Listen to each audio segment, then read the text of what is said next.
Tiens, je me demande comment il va notre Premier ministre belge, de Belgique. Qu'est-ce qu'il dit aux Belges?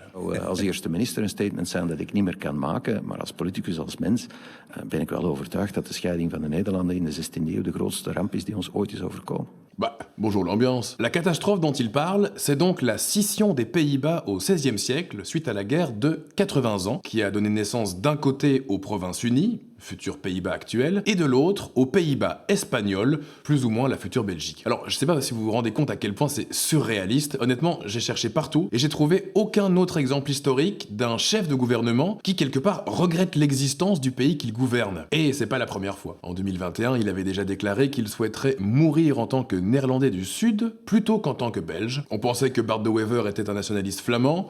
En fait, c'est un nationaliste hollandais. Tout ça fait beaucoup de peine à Philippe. Heureusement, il y a Dire Straits. Als ik luister naar Dire Straits, dan voel ik me goed.